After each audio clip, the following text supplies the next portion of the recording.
বিসমিল্লাহির রহমানির রহিম। আসসালামু আলাইকুম রহমতুল্লাহ।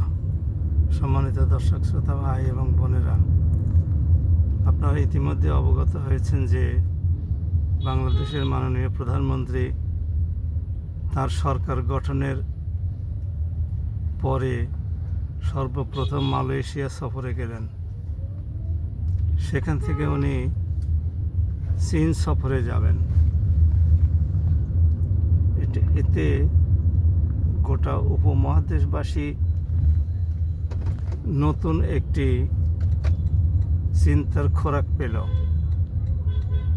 অতীতের সব সরকারের আমলেই আমরা দেখেছি যে নতুন সরকার গঠন করার পরে প্রধানমন্ত্রী ভারত সফরে যেতেন, কিন্তু এবার তা হলো না।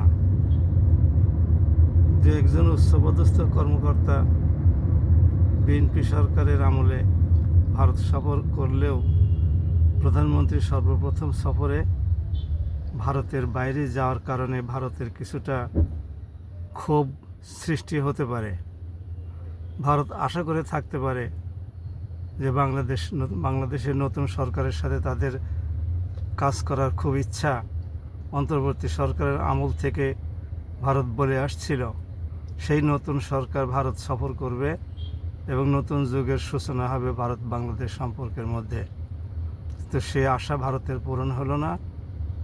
এতে ভারত কি মনে করবে সেটা ভারতই ভালো জানে। তবে নিঃসন্দেহে ভারত এটাকে ভালো চোখে দেখবে না। ইতিমধ্যে তার প্রকাশও ঘটেছে। বাংলাদেশি নাম দিয়ে মুসলমানদেরকে ভারত থেকে পুশ ইন করার চেষ্টা চলছে। হাজার হাজার মানুষকে সীমান্তে জড়ো করা হয়েছে। বাংলাদেশের সাথে ভারতের পশ্চিমবঙ্গেরই কয়েক শত কিলোমিটারের সীমান্ত আছে এবং সীমান্তের সব জায়গায় কাঁটাতারে বেড়াও দেয় নাই। এই অবস্থাতে বাংলাদেশের পক্ষে এই বিপুল সংখ্যক জনগোষ্ঠীকে পুশ ইন ঠেকাতে পারবে কিনা আমরা সন্দিহান। ইতিমধ্যে বেশ কিছু বাংলাভাষী মুসলমানদেরকে পুশ ইন করা হয়েছে, আবার কিছু কিছুকে বিজিবি ফেরতও দিয়েছে। এ খবরও আমরা শুনেছি। যাই হোক, বাংলাদেশ সরকার প্রথমে মালয়েশিয়া সফরে গেলেন।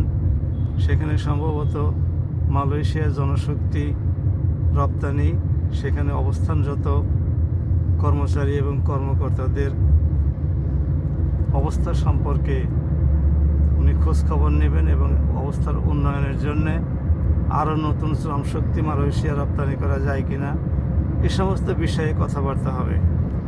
এছাড়া আসিয়ানের একটি প্রভাবশালী দেশ হিসেবে বাংলাদেশ মালয়েশিয়ার কাছ থেকে সমর্থন আদায়েরও চেষ্টা করতে পারে। আমরা অপেক্ষা করি, আসুন দেখি মালয়েশিয়াতে বাংলাদেশ সরকারের সফলতা কি আসে। চীন সফরে যাওয়ার আরেকটি উদ্দেশ্য হচ্ছে বাংলাদেশ চীনকে কাছে পেতে চায় ভূ রাজনৈতিক কারণে, সামরিক শক্তি বৃদ্ধির জন্যে এবং ভারত বাংলাদেশের সাথে যে আচরণগুলো করছে সেগুলো শক্তভাবে মোকাবেলা করার জন্যে। ভারত বাংলাদেশের একটা নিকটতম প্রতিবেশীকে কোনো সময় চেঞ্জ করা যায় না। কাজে ভারত এবং বাংলাদেশের মধ্যে সুপ্রতিবেশীমূলক সম্পর্ক আমরা সবাই প্রত্যাশা করি, কিন্তু অত্যন্ত পরিতাপের বিষয় শেখ হাসিনার পতনের পরে ভারতই তাদেরকে আশ্রয় দিয়েছে। অনেক অপরাধী ভারতে আশ্রয় পেয়েছে। ভারতের এটা উচিত হয়নি। এমনকি ফেরত যাওয়ার পরেও ভারত ওই সমস্ত অপরাধী ফাঁসির আসামিকে ফেরতও দেয়নি। তারা বলেছে নির্বাচিত সরকার আসলে তাদের সাথে তারা কথাবার্তা বলে সিদ্ধান্ত নেবে। এর মধ্যে পুশিনের নতুন সীমান্তে হত্যার নতুন কাহিনী শুরু করেছে ভারত।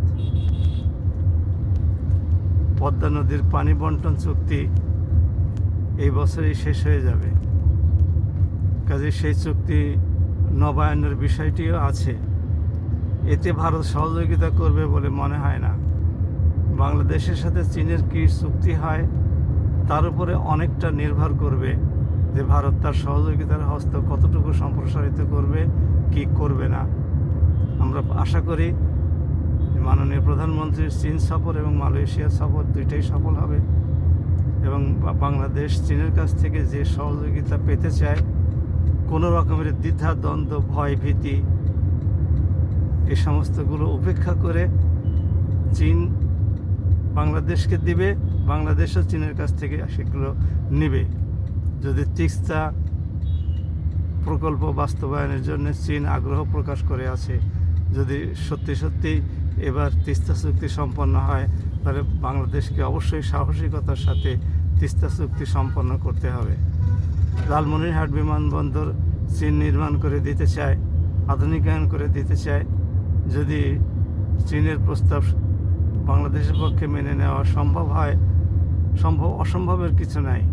এটা বিমানবন্দর পুনর্নির্মাণ করা হবে, রিনোভেট করা হবে, আধুনিকায়ন করা হবে, এতে অন্য দেশের কি বলার আছে? কাজে বাংলাদেশ সরকার এই বিষয়েও চিন্তা করতে পারে। এছাড়া আরও বড় বড় মেগা প্রকল্প কি গ্রহণ করা যায়।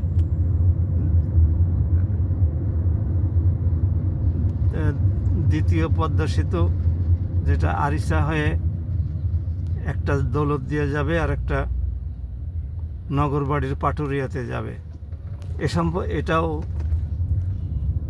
চীনের সহযোগিতায় করা সম্ভব হতে পারে। এ সমস্তগুলো যদি বাস্তবায়ন করা সম্ভব হয় চীনের সহযোগিতায়, তাহলে বাংলাদেশ সরকার চীনের সহায়তা চাইতেও পারে। কোনো রকমের ভয় ভীতি দ্বিধাদ্বন্দ্ব আমলাতান্ত্রিক জটিলতা সব কিছু পরিহার করে। দেখা যাক বাংলাদেশ সরকারের মালয়েশিয়া এবং চীন সফর কতটুকু সফল হয়। তবে চীন বাংলাদেশে তার অবস্থান আরও মজবুত এবং ঘনিষ্ঠ করতে চায়, কারণ এখানে যদি বাংলাদেশের সাথে পাকিস্তানের মতো চীন একটা সুসম্পর্ক গড়ে তুলতে সক্ষম হয়, তাহলে ভারতের পেটের মধ্যে ঢুকে যাবে চীন। এটা ভারতের জন্য নিঃসন্দেহে উদ্বেগেরই কারণ। আমরা আসুন দেখি কতটুকু সফল হয় এই সফর এবং বাংলাদেশ কতটুকু চীনের কাছ থেকে আদায় করতে পারে। সম্ভবত ভারতকে বাংলাদেশ আর ওই রকম তোয়াক্কা করে না, ওই রকম পাত্তা দেয় না বলেই সাহস করে বাংলাদেশের প্রধানমন্ত্রী চীন সফরে যাওয়ার সিদ্ধান্ত গ্রহণ করেছেন। আমরা আশা করি এই সফর তার সফল হবে এবং বাংলাদেশের উন্নয়নে চীন আরও ব্যাপকভাবে অংশগ্রহণ করবে। সবাই ভালো থাকুন। আসসালামু আলাইকুম।